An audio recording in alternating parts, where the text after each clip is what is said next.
Hi guys, welcome to another episode of Wilderness Calling. So today I should be at work, but having put my back out on Friday, I'm having an easy day. I'm just about back on my feet. So for the up and coming trip to Scotland, I've got to sort out tools, kit, spare parts, all the rest of it. And I did say I'd do a video, so that's what I'm going to do today.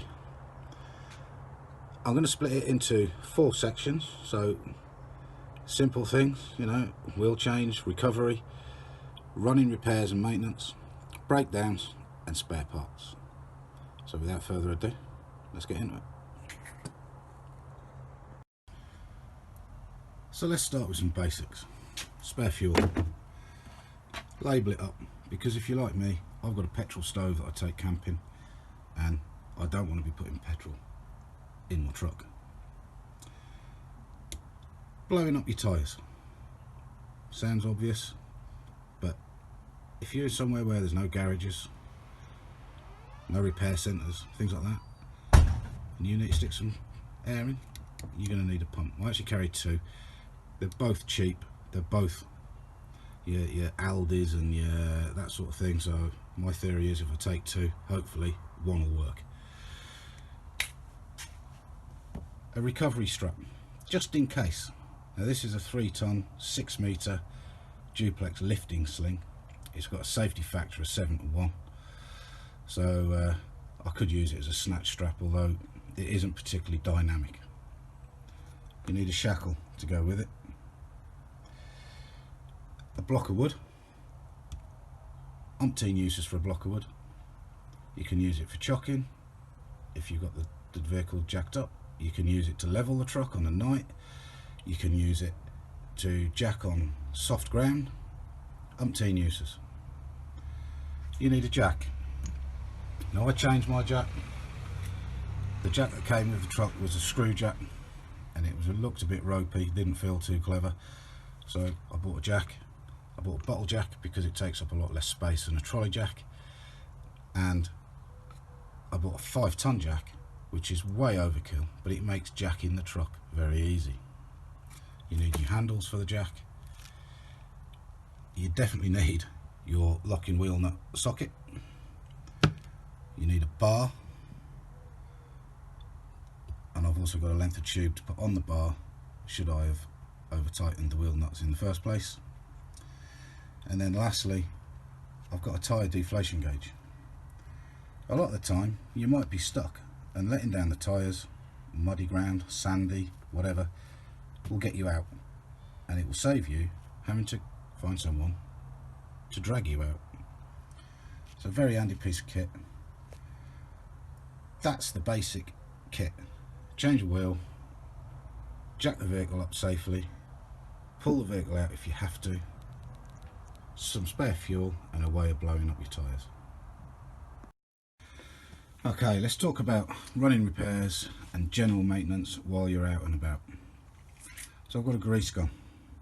It's just got general purpose grease in it, but if I need to grease a prop for whatever reason, or I just need some general purpose grease, I've got it. Some fine and sort of fairly coarse sandpaper, emery paper, whatever, in case you need to clean up some electrical connections, things like that. A selection of nuts and bolts and washers and things that fit your vehicle. A packet of self-tappers. Some spare wheel nuts. I've got some electrical solder. Some spare Jubilee clips, again, check which ones fit your vehicle. Some spare battery cable. Super glue, insulation tape, duct tape. I've got some impact adhesive. Got some shrink wrap, just in case I need to join some wires together, solder them together or something, and then insulate them. Large and small cable ties. I'll be a cable tie technician for the day.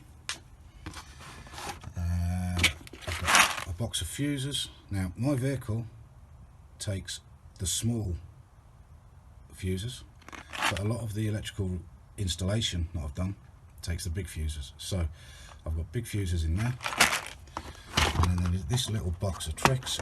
I have some of the smaller ones. I've also got some chocky blocks, I've got some crocodile clips, I've got some spade connectors, some more shrink wrap, I've got some grommets, I've got some spare bulbs, ring connectors. There's all sorts in there, just things that could help get the truck going or fix a problem at the side of the road. I've got a funnel, I've got a piece of hose that goes on the funnel just to make life easier should I need it. I've got some exhaust sealer, I've got some Loctite, I've got some Castrol spray grease,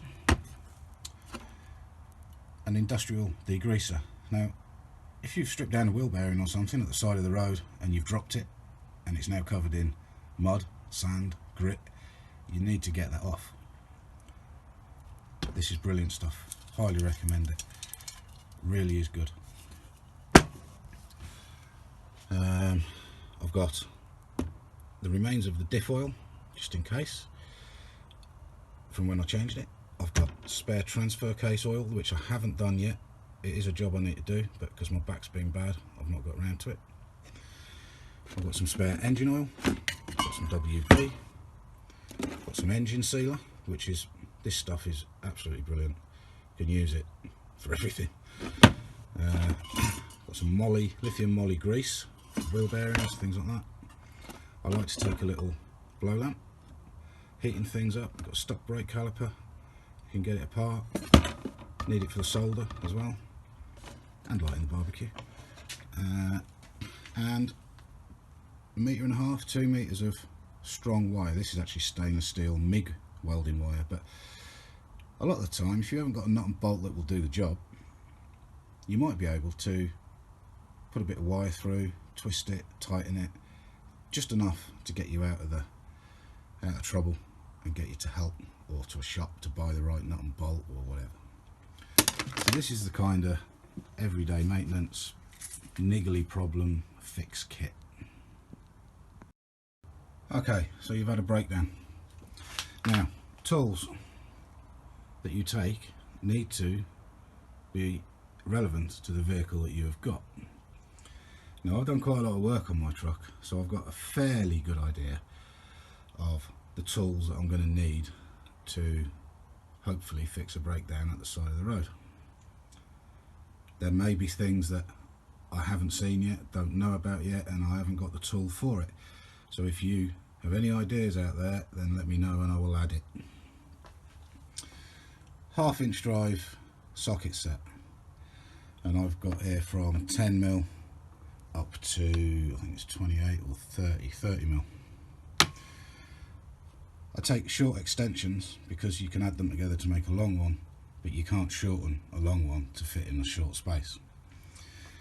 A large and small punch, a big screwdriver stroke pry bar, a big sturdy bar adrift that you can hit to get things apart, use it as a lever,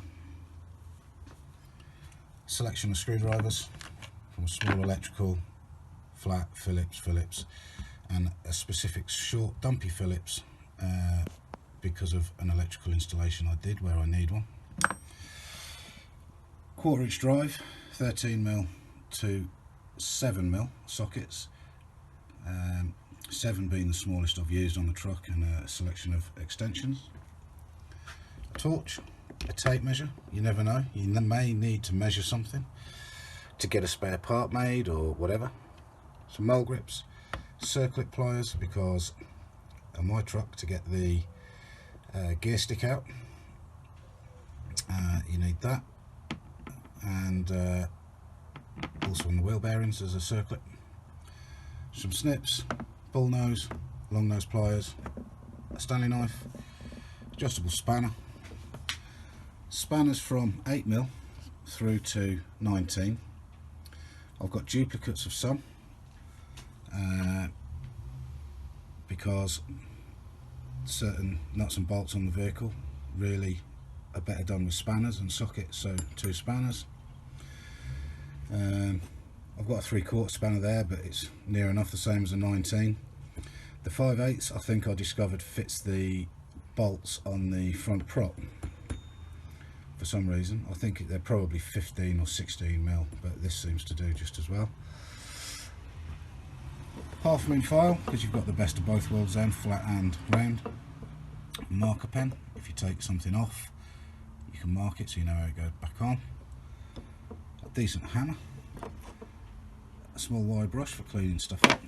A set of Allen keys. Some clear hose, bleeding the brakes or whatever else you might need it for. I've got some vernier calipers here in case I need to measure a bearing or a seal, and I can order one up. Some rags, very important. I've got some cleaning wipes here for your hands afterwards, they're pretty good. And a hacksaw. You never know what you need a hacksaw for. You may have a bolt that's the right size but it's too long, you need to cut it down. Could get you out of trouble. So that's roughly the toolkit I take with me. Doesn't take up that much space, it's not that heavy. What I tend to do is put it in Tupperware boxes, because then they go under the back seat in the truck. In fact, nearly everything you've seen so far, apart from the black box with the oils in, goes under the back seat. That means if I do break down, I don't have to empty the back of the truck to get to a toolbox. I can just go under the back seat and get what I want. And there's one thing that's missing on here which I should have added, and that is my test meter, electrical test meter, for diagnosing faults, etc. In fact, I shall get it now.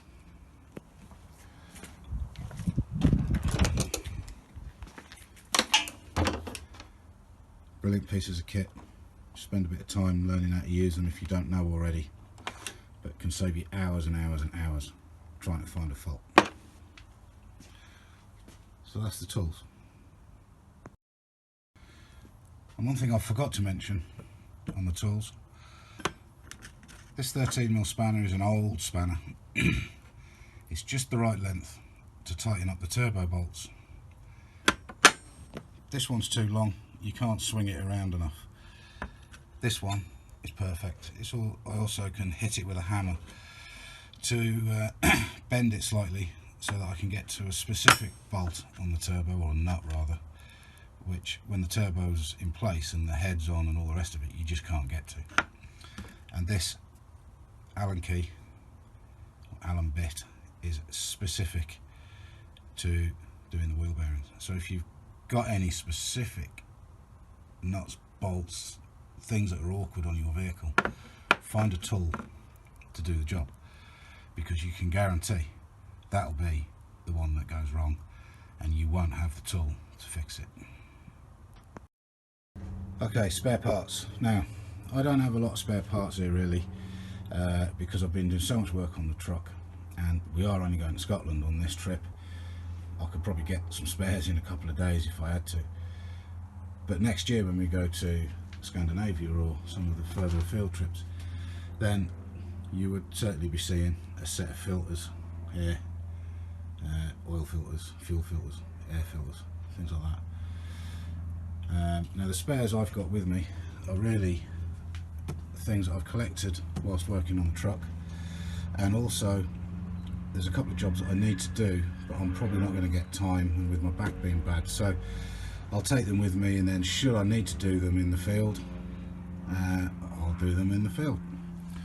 So I've got some bottom ball joints that the ones on the truck aren't really bad, they'd probably just be an advisory on an MOT, but I've got them just in case.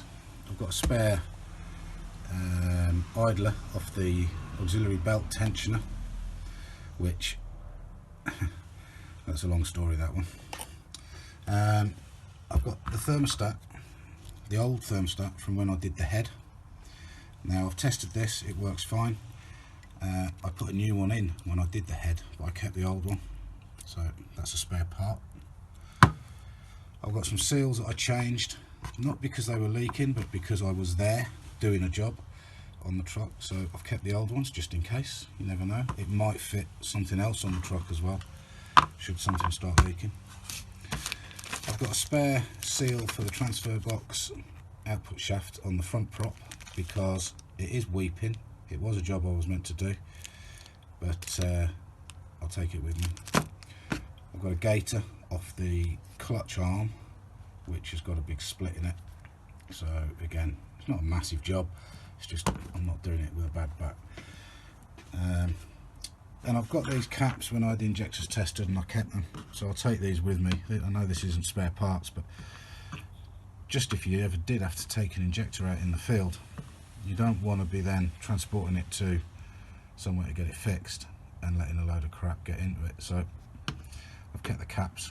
They do need a bit of a clean out. You wouldn't want to put them on an injector as they are, but give them a good clean with some hot water, let them dry, and then you can cap off your fuel lines or your injectors while you're doing a repair. And I did forget one tool, and as with all modern vehicles, if you haven't got some form of reader, you're knackered. You're not going to be able to find a fault if it's a sensor or an electrical or an ECU related problem. This one was only about 20 quid from Eurocar Parts. It isn't fancy, it's very basic, but it does give me an error code, which I can then find out what the problem is. It struggles to erase codes, but if you fix the fault, the code should go anyway, I guess. But you need one of them. That really pretty much concludes what I've got to say about tools, spare parts, breakdowns and the kit that I carry. If people out there have got the same truck as me, which is a Great Wall Steed, please shout up if you think I've missed something, and if you like what we're doing, you like the videos, please subscribe, hit the like button, and catch you soon.